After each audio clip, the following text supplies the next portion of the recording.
अध्याय 10 देख रहे हैं।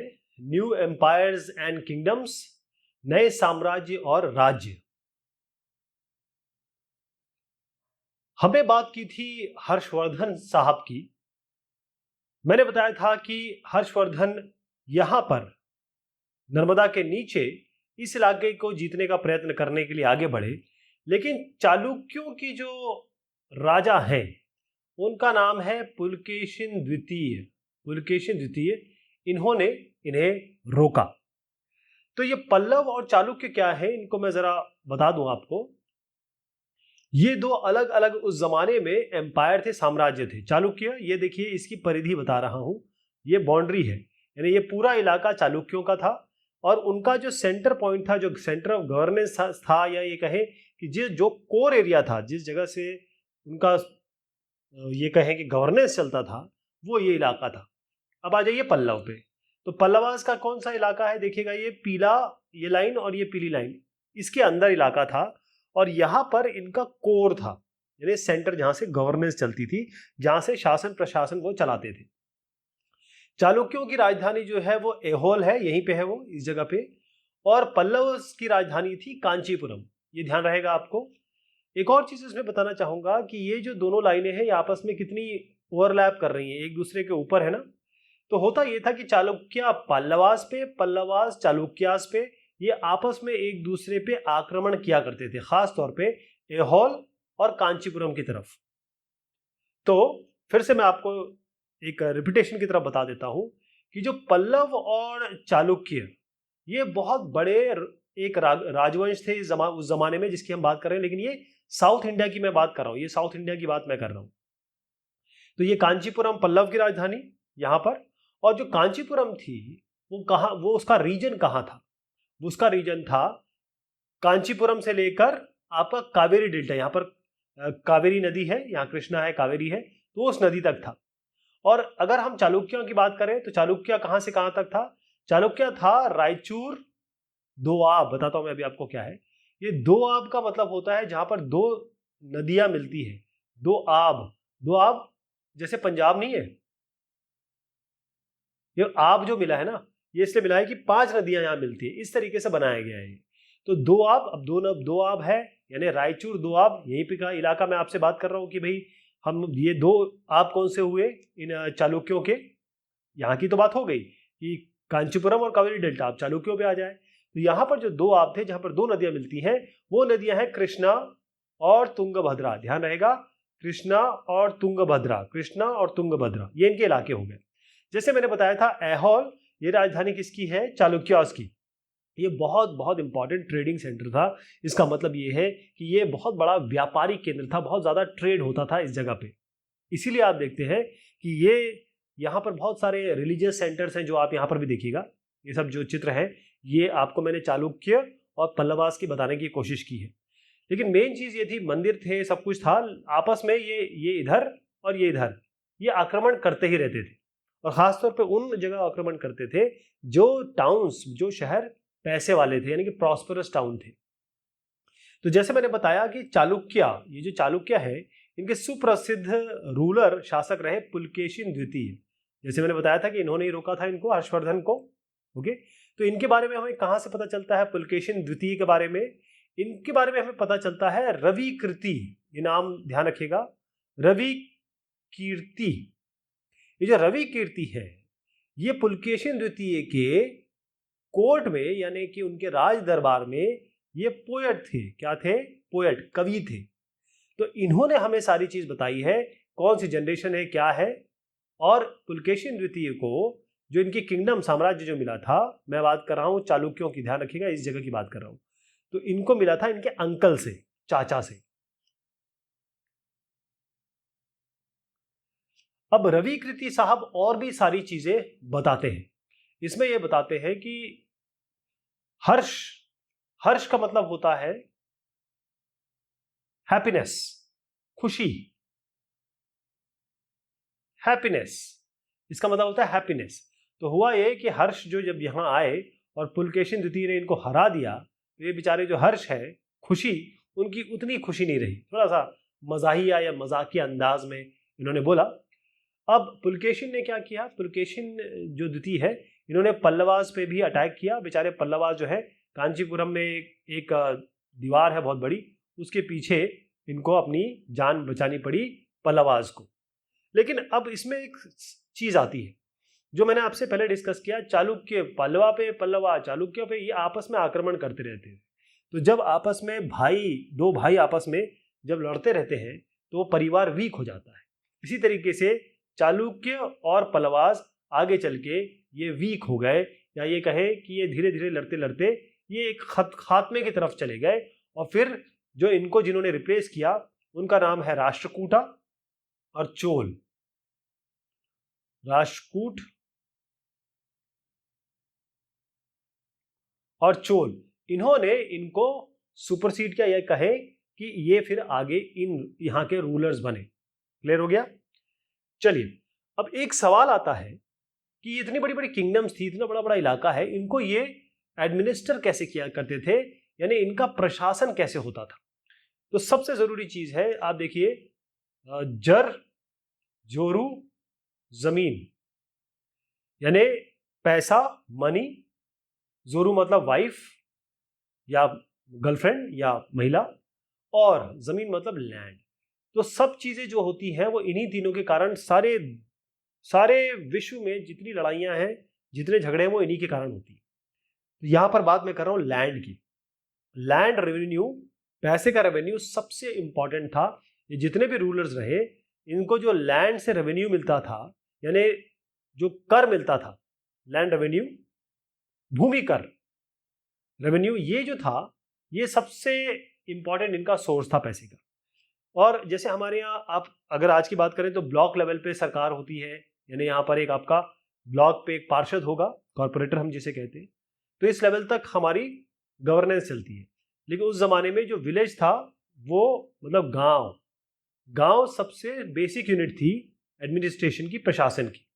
ओके, अब हुआ ये कि जो राजा लोग थे उस जमाने में, जो किंग्स थे, उन्होंने क्या किया कि उन्होंने बहुत सारे स्टेप्स उठाए, number of steps they have taken. तो स्टेप्स क्यों उठाए? क्योंकि वो चाहते थे कि जितने भी इकोनॉमिक है, सोशल है, पॉलिटिकल है, मिलिट्री स्ट्रेंथ है, ये सब इनकी बढ़े। और ये अगर ये बढ़ सके, जो भी लोग हो जो ये बढ़ा सकते हैं, उनके लिए उन्होंने क्या क्या किया या किस तरीके से एडमिनिस्ट्रेशन चलता था, वो मैं बताने की कोशिश करूंगा। यहां पर लेके आता हूं, 2-3 चीज बताता हूं, फिर आपको थोड़ा डिटेल में बताऊंगा। सबसे पहली चीज है इंपॉर्टेंट एडमिनिस्ट्रेटिव पोस्ट। तो जितनी भी एडमिनिस्ट्रेटिव पोस्ट थी, यानी कि प्रशासनिक अधिकारी, जैसे अकाउंट ऑफिसर होते हैं, जैसे बिजनेस डेवलपमेंट ऑफिसर होते हैं आज के ज़माने में, वैसे उस ज़माने में जो जो हुआ करते थे, जितने भी इंपॉर्टेंट पोस्ट थे, वो किसको दिए गए थे? वो हेरिडिटरी थे। हेरिडिटरी का मतलब ये है, जैसे मैं एग्जाम्पल से बताऊंगा आपको, एग्जाम्पल भी दिया हुआ यहाँ पे, कि ये हरिसेन हो गए। हरिसेना का मैंने कहा था कि नाम आएगा, उनको एच लग देता हूं। ये जो हरिसेन थे, ये थे महादंड नायक। महादंड नायक क्या होते हैं? जैसे आज चीफ जुडिशियल ऑफिसर होते हैं, यानी कि जज जो होते हैं, जज, न्यायाधीश। तो ये महादंड नायक यानी कि चीफ जुडिशियल ऑफिसर थे। और ये क्यों, कैसे थे? क्योंकि इनके पिता भी यही थे। तो इसका मतलब हेरिडिटरी है, ये अनुवांशिक है। इनका बेटा ये काम करेगा, सेम काम करेगा, इनका बेटा भी यही काम करेगा, इस तरीके से चला। पहली चीज क्लियर हो गई। ये किंग, इस जो राजा लोग थे उस जमाने में, वो इस तरीके से स्टेप उठाते थे। दूसरी चीज ये है कि एक ही आदमी एक से ज्यादा ऑफिस रखता था। जैसे अब हरिसेन की बात कर लेते हैं। ये महादंड नायक भी थे, यानी कि ये न्यायाधीश थे। इसके अलावा ये कुमार अमात्य थे। कुमार, ए कर देता हूं, के से कुमार, ए से अमात्य, कुमार अमात्य थे। इसका मतलब ये है कि ये बहुत इंपॉर्टेंट मिनिस्टर, सबसे इंपॉर्टेंट मिनिस्टरों में मिनिस्टर्स में से एक थे। अब जैसे आजकल हमारे यहाँ नहीं होते हैं, जैसे मोदी जी प्रधानमंत्री हैं तो उनके मिनिस्टर कौन? निर्मला ताई हो गई, या फिर आप कहें हर्षवर्धन हो गए, डॉक्टर हर्षवर्धन, ये कैबिनेट मिनिस्टर हैं, बड़े बड़े मिनिस्टर हैं। उसी तरीके से एक ही आदमी महादंड नायक भी, हरिसेन महादंड नायक भी थे, और वो जो है वो कुमार अमात्य भी थे, यानी कि बहुत इंपॉर्टेंट मिनिस्टर थे। और इसके अलावा वो एक और काम करते थे। एक काम ये हो गया, दो काम ये हो गया, एक तीसरा काम भी करते थे। वो थे एस भी कर रहा हूं, इसका फुल फॉर्म ये है, इसका मतलब समझिएगा, संधि विग्रहिका। संधि विग्रहिका। इसका मतलब ये है कि जहां जब वो लड़ाई करते थे या शांति किसी से बनाना चाहते थे, उसके लिए जो मिनिस्टर है, जिसे मैंने बताया था ना बहुत इंपॉर्टेंट मिनिस्टर है, तो किसके मिनिस्टर थे वो? संधि विग्रहिका, वॉर और पीस के ये मिनिस्टर थे, लड़ाई और शांति के, वॉर के, युद्ध और शांति के। तो ये चीज क्लियर हो गई आपको। एक तो ये था कि आनुवांशिक थे पोस्ट, दूसरा था एक आदमी बहुत सारे अपने काम करता था या फिर उसको बहुत सारी पोस्ट दे रखी थी। इसके अलावा जो लोकल एडमिनिस्ट्रेशन था, जैसे अगर मान लीजिए ये एक गांव हो गया, ये गांव हो गया, इस गांव में बहुत सारे इंपॉर्टेंट लोग होंगे। जैसे अब मैं बताता हूं, नगर श्रेष्ठी, ये है नगर श्रेष्ठी। अब ये जो है, जिसको हम कह सकते हैं, जैसे आजकल हम मान सकते हैं हमारे बैंक मैनेजर या चीफ बैंकर, तो हम चीफ बैंकर कह सकते हैं इनको। आजकल हमारे यहाँ बैंक में जो बैंक मैनेजर होते हैं, या कहीं बहुत बड़ा व्यापारी जैसे अडानी अंबानी इस टाइप के लोग जो होंगे, तो मर्चेंट कहें, ये जो थे, ये जो शर्तवाहा, एक और चीज बता देता हूं, ये क्या होते थे कि जैसे जो ट्रेडर्स थे, व्यापारी थे, वो एक जगह से दूसरी जगह जाया करते थे, तो इनका एक लीडर होता था कि भाई चलो यहां से सामान खरीदा, यहां बेचना है। इनका जो लीडर होता था वो है शर्तवाहा। तो चाहे आप देख लें कि नगर श्रेष्ठी हो, जैसे आप नगर श्रेष्ठी और जो बैंकर बताया वो एक ही है, मर्चेंट हो, बड़े पैसे वाले आसामी हो, या फिर आप उनके लीडर हो जो ट्रेडर्स इधर से उधर जा रहे हैं, वो लोगों की बहुत इंपॉर्टेंस थी, राइट। बहुत इनको पावर दिया गया था, इनकी इंपॉर्टेंस थी उस जमाने में। और एक और चीज है इसमें, प्रथमा कुलिकार। कौन से? जो जैसे कोई मूर्ति बना रहा है, चीफ क्राफ्ट्समैन कह लें, जो शिल्पकार है उनका हेड, मूर्तियां बना रहे हैं बहुत सारे लोग, उनका कोई हेड होगा, वो हो गया। और उसके अलावा एक और चीज बताता हूं, जो कायस्थ कौन होते हैं? जैसे श्रीवास्तव होते हैं, पोडवाल होते हैं, इस तरीके से कायस्थ नहीं होते। तो वो लोग जो थे, वो उनके जो चीफ होते थे, उनके हेड होते थे, ये सब लोग। मतलब कहने का मतलब ये है कि आजकल के ज़माने में भी आप देख लीजिए, IAS, PCS या कोई बड़ा आदमी जिसकी मेडिकल कोई इंडस्ट्री हो, या कोई और जो बड़े बड़े लोग हैं, उन्हीं की तूती बोलती है, वही लोग पावरफुल होते हैं। वैसा उस ज़माने में भी हुआ करता था। लेकिन एक और चीज़ होती थी, अगर कोई आदमी जो इतना पावरफुल हो जाता था, वो कोशिश करता था कि वो राजा किंग के कंट्रोल से बाहर निकल जाए, या अपना खुद का किंगडम बना ले, खुद का राज बना ले। ये कई बार कोशिशें हुई। एक और नई तरीके की आर्मी इस जमाने में आई। मैंने क्या बताया था आपको कि शुरुआती दौर में जब मैंने डिस्कशन शुरू किया था कि राजाओं के पास बड़ी बड़ी आर्मी होने लगी, तभी हम कहते थे कि एम्पायर है। हाँ, ये जरूर है कि राजा के पास बहुत बड़ी आर्मी होती थी। उसमें क्या क्या हो सकते थे? देखिए, इसमें होंगे घोड़े यानी कि एलिफेंट हो गया, इसमें चेरियट्स यानी कि रथ हो गए, कैवलरी यानी कि थल सेना एक तरीके से, फुट सोल्जर्स हो गए, और कैवलरी मतलब होता है आर्मामेंट्स, बहुत सारे हथियार वगैरह, ये सब चीज़ें इनके पास होती थी। लेकिन ये तो होती थी। अब मान लीजिए इनको अटैक करना है या इनके ऊपर आक्रमण हो गया और किसी बहुत बड़े राजा ने इनके पर आक्रमण कर दिया, या इनको बड़े राजा पे आक्रमण करना है, तब क्या होता था? इतने से तो काम चलेगा नहीं। तो इनके पास होते थे सामंत। ये आदमी जो दिख रहा है आपको, मैंने इसको सामंत दिखाने की कोशिश की है। ये जो सामंत लोग होते थे, इनके पास अपनी ये सेना होती थी, और ये सारे चीजें इनके पास होती थी, इन्हीं के पास होती थी। तो इनको अब राजा अगर इनको पैसे देने लगेगा, इन सब एलिफेंट के, हाथी का खाना कितना होता है, घोड़ों का खाना कितना होता है, उनको पालना बड़ा मुश्किल होता है। तो इतना पैसा इनको देने लगेगा तो कैसे काम चलेगा? मुश्किल हो जाएगी ना। तो ये क्या करते थे राजा लोग, इनको एक जमीन दे देते थे, चलो ये आप जमीन है और इसमें आप लैंड रेवेन्यू ले, यानी कि इस जमीन का कर लेते रहो, और ये जमीन आपकी हो गई, इसका कर से आप अपना खर्चा चलाओ इन सब का, और फिर जब हमें जरूरत पड़ेगी हम आपको बुलाएंगे और हम लड़ाई में आपका सहयोग लेंगे। ऐसा उस जमाने में ये सामंतों की प्रथा चल रही थी। इसके अलावा हमको बहुत सारे, जैसे आजकल असेंबली नहीं बन जाती, कमिटीज बनती हैं और सभाएं होती हैं, या कहें कि उप समिति, सब कमिटीज होती हैं, और एसोसिएशंस होते हैं। ऐसे बहुत सारे हम नाम सुनते हैं जिसमें लोग अपने ग्रुप में एक जैसे, सहकारी समितियां होती हैं, ये सब आपस में बैठ के एक जैसे लोग होते हैं, एक जैसी सोच वाले लोग होते हैं, या एक जैसा काम करते हैं। ठीक है, तो इन्हीं असेंबलीज के बारे में हमें बहुत सारी जानकारी मिल रही है। तो ये असेंबलीज को मैं असेंबलीज एस कर देता हूँ, ASS। तो ये जो असेंबलीज है, हमने देखा कि पल्लवास के जो इंस्क्रिप्शंस हैं, यानी यहाँ पर हमको जो खुद जो पत्थरों पे या फिर मेटल्स पे जो इंस्क्रिप्शंस मिले, खुदे हुई चीज़ें मिली, उससे हमें पता चलता है कि वहाँ उस ज़माने में बड़ी बहुत अलग अलग असेंबलीज हुआ करती थी, लोकल असेंबलीज। इसमें क्या है, सबसे पहली चीज़ समझिएगा, सभा। एक सभा नाम की थी, जिसमें क्या होते थे, जिसमें जो एक तरीके से ओनर होते थे, या कहें कि इस सभा में कौन होते थे, यह असेंबली थी ब्राह्मण्स की, और वो ब्राह्मण्स जो लैंड ओनर्स भी हैं। ऐसे ब्राह्मण कैसे हो गए, पांडे जी तिवारी जी ऐसे हो गए, ये ब्राह्मण्स होंगे और बड़ी बड़ी ज़मीनें होंगी इनके पास। तो ये सभा, उनकी समितियों को सभा कहते थे।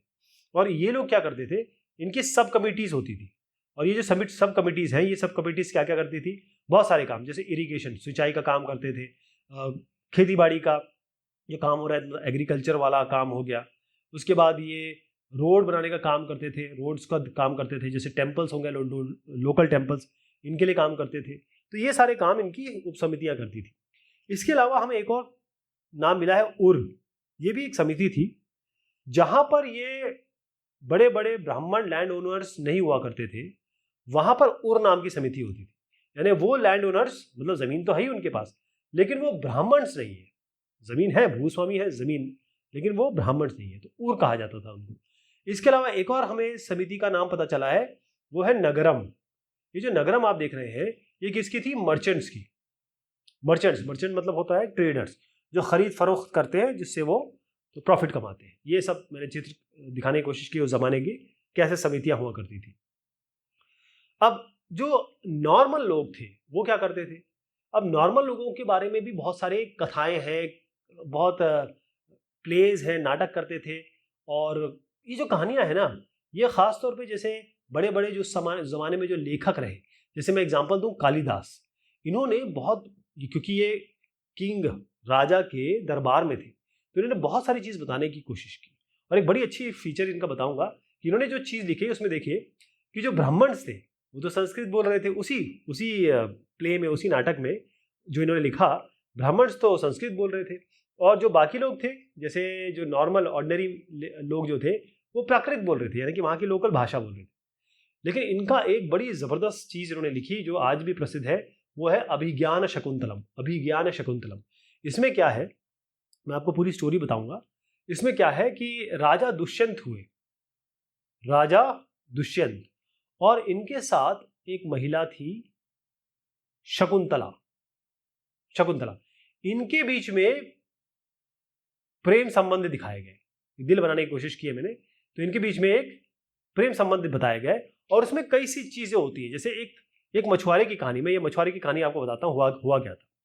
होता ये है कि राजा जो हमारे दुष्यंत साहब हैं, ये इनको अपने शकुंतला को वो देते हैं, एक बहुत महंगी रिंग देते हैं। रिंग, ये इनके हाथ में रिंग देख रहे हैं आप, ये जो रिंग है, ये यहाँ पर भी रिंग है, ये इनको एक अंगूठी देते हैं। होता ये है कि ये अंगूठी बेचारी इनकी खो जाती है, यहाँ पर ये खो जाती है, खो के अब पानी में गिर जाती है। जब ये पानी में गिरती है तो ये मछली के पेट में चली जाती है। मछली के पेट में चली जाती है तो मछुआरा इसे पकड़ लेता है। मछुआरा पकड़ लेता है तो उसको ये अंगूठी मिल जाती है, और अंगूठी मिल जाती है तो वो राजा के दरबार में पहुंचता है। वहाँ वो उसको, अब जो दरबार है जैसे मान लीजिए ये, मैं दो नाम ले सकता हूँ, ये गेटमैन हो गए और ये चीफ पुलिस ऑफिसर, इनके पास जाता है, चीफ पुलिस ऑफिसर कर देता हूँ। तो ये इनके पास जाता है, बोलता है कि मुझे ऐसा ऐसा मिला है, मुझे राजा से मिलना है। लेकिन ये लोग जो है बहुत रूड होते हैं, बहुत गलत व्यवहार करते हैं इसके साथ। लेकिन राजा को जब पता चलता है दुष्यंत को, ये इसके पास जाता है और इसको बहुत पैसा देता है, यानी कि इसको, क्योंकि इसकी प्रेमिका की उसने अंगूठी ढूंढ लाई, जिसके लिए प्रेमिका बड़ी व्यथित थी, तो वो इसको बहुत पैसे से नवाजता है, फिशरमैन को, इस मछुआरे को। तो उसके बाद क्या होता है, जब मछुआरा पैसे लेके निकल रहा होता है तो ये गेटमैन और ये जो पुलिस ऑफिसर जिन्होंने इसके साथ बदतमीजियाँ की थी, वो इसके पीछे पीछे चलती है कि चल यार चलते हैं, शराब पीते हैं, देखिए ड्रिंक मारते हैं। ऐसी कहानी इन्होंने, कालिदास साहब ने लिखी थी। इसके अलावा दो लोगों का नाम लूंगा, एक ये फाशियान है और बाणभट्ट। इन्होंने भी वहाँ जो उस नॉर्मल लोगों की जो लाइफ देखी उसके बारे में लिखा।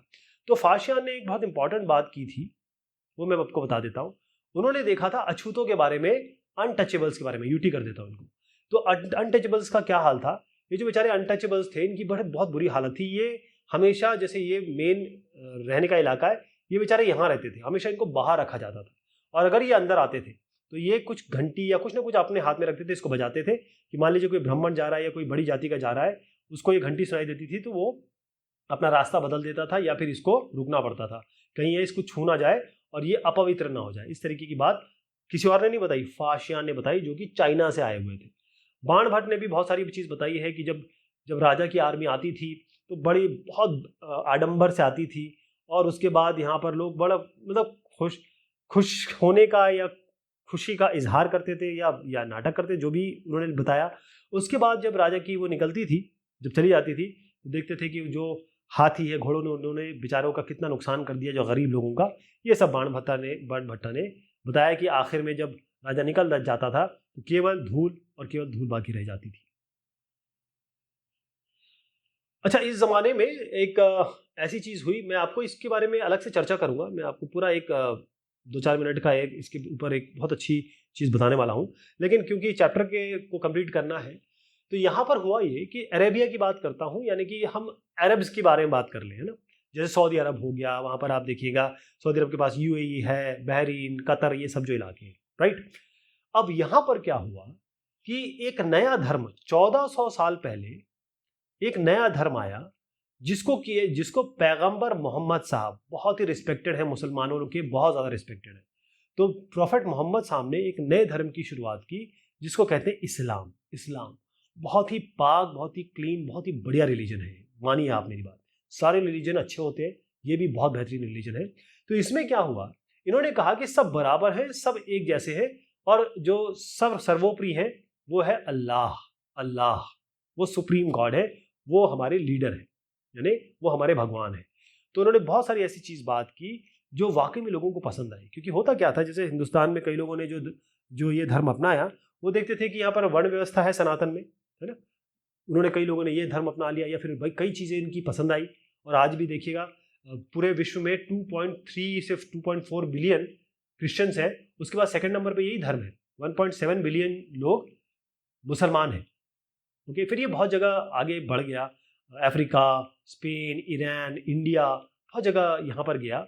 और फिर उसके बाद अरब सोल्जर्स जिन्होंने सिंध कैप्चर किया, वहाँ पर 1300 साल पहले आया, इसलिए पाकिस्तान आप देखते हैं वो इलाका पूरा पाकिस्तान, अफगानिस्तान पूरा मुस्लिम एरिया है। तो बहुत बढ़िया रिलीजन है। इसके बारे में आपको मैं आगे बताऊंगा, क्योंकि यहाँ इसको ऐड करना ठीक नहीं रहेगा, टॉपिक के साथ ऐड करना ठीक नहीं रहेगा, इसको अलग से जोड़ूंगा। आपको अगर सुनना है तो आप इसको ज़रूर सुन सकते हैं। तो ठीक है साहब, अब चैप्टर ख़त्म करते हैं। बहुत शुक्रिया, बहुत मेहरबानी आप सभी की।